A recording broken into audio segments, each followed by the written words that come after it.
from the team where I had to maintain my physical condition, my strength and all that stuff. But I was able to really be like, okay, this is what I need to improve on. And I'm going to spend an hour a day just doing this.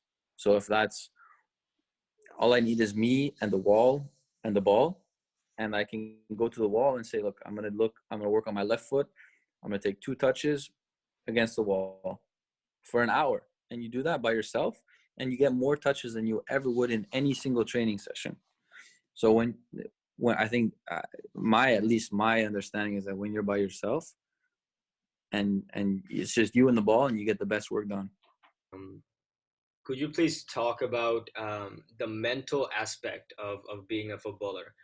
It can be as simple as, how to build confidence to, building that mentality that, I want to play at the next level. And, how do you have that motivation every day, and how do you get that mindset?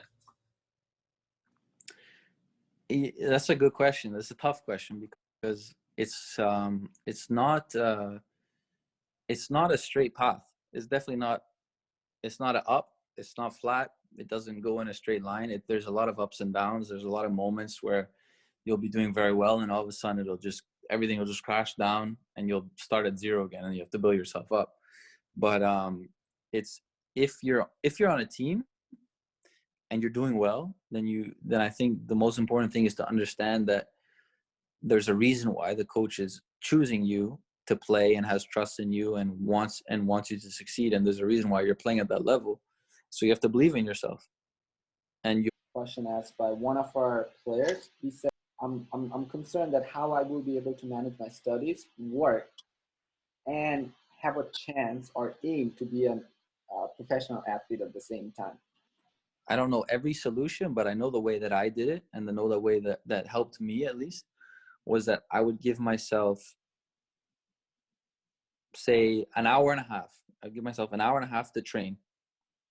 So say you come home from school at 4:30, you rest for half an hour, have a snack, eat, relax. From 5 to 6:30, you work. You do your homework, you study hard, you do everything you can. And if you give yourself a time limit, it'll really force you to try and get the stuff done. And you can reward yourself by then being able to play football at 6:30. And then within 6:30 to 8, that another 1.5 hours, then you can do everything football. You can work hard, you can play with your friends, you can do whatever you want. And if you create little blocks like that and set a goal within those blocks, just all little goals, then you can really, for me, that's what worked. Just giving yourself goals and giving yourself a time limit. And if you work within that, then that's what helped me. If you're setting yourself huge goals, in a month I'll be able to do this, I don't know if it really works. But if you give yourself every single day a little goal, I think that's the most helpful. To the question from Alessandro, and I kind of want to know what is the difference in the level of play, firstly from high school to playing for University of Toronto and then playing in the Canadian Premier League, and what separates all 3 stages. In university, it was definitely the physical component, because all of the guys are a lot, everybody's bigger, everybody's stronger, everybody's faster. So that was kind of what set everything apart. It wasn't necessarily the technical aspect. But then from the university aspect to the professional aspect, I think it's less so about the technical and the physical. It's more about the little details. And those little details are like communication. If everybody's talking to each other,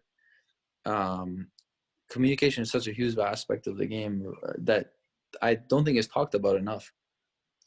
And it can be used for every single position. What is the best part about competing, and what are some of the reasons you like being part of a sports team?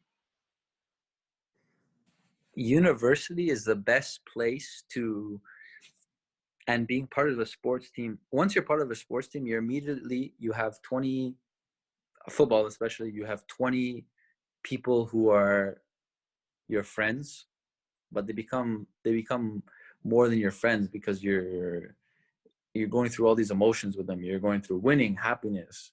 You're going through anger. You fight with them. You're going through sadness if you lose. You're going through all these emotions, but at the end of the day, you're fighting for the same thing, and they become basically your brothers or your sisters. And two is that because of sports, I've traveled to all kinds of amazing places in the world. I've been to do all kinds of games, tournaments, just traveling the world because of the sport, which is pretty crazy to say, but yeah, sport can bring you unbelievable things. Also, like as you said earlier, it's a privilege. Honestly, being a student athlete, I think a very, very low percentage of, people can really make it to college level, and obviously professional is even fewer percentage. So what are some of the big changes in your diet going from a college athlete to a professional player? What's your favorite cheat meal?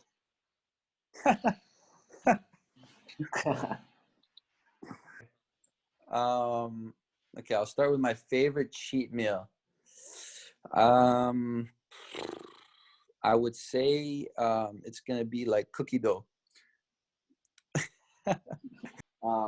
During your time in Toronto, what would you say was your favorite place to eat outside the university? Like if you had to pick one place, I know there's a lot of places around University of Toronto. So, what's the spot for you? Pretty sure you went to Daddy-O's. Daddy-O's. I would say mucho burrito. So how important is to be committed to an academy, to the team, to a club that, okay, I have to manage my time around the practice, not, put priorities to everything else first. So what would you say about that, managing all the other plans, around your practices? That if you want to play professionally, there's a lot of sacrifice you have to do. And there's a lot of parties you won't be able to go to. There's a lot of events you won't be able to go to. There's a lot of family time that you won't be able to spend. And that's just one of the sacrifices that comes with it. Yeah. So if you could go back to your high school days, maybe like you at the age of 17 or 18, what would you do differently? If you would do anything differently. I would have worked harder by myself. I think I only started working hard when I came to university. So what's your favorite team? Well, I'm gonna say Arsenal because they've been my favorite team since I've ever been like a little kid. Who's your favorite player? My favorite player, Sergio Ramos has been my favorite player for a while because I think everybody kind of likes a player that they think that they play like, or they want to play like. So as a defender, as a center back, as some guy who likes to tackle, who likes to play good balls, I would like to be him. So he's definitely one of my favorite players. So what's one of your favorite travel destinations? From the places I've been in the world, my favorite city is San Francisco. Mm-hmm. And from the places that I would like to go but have never been, Bangladesh.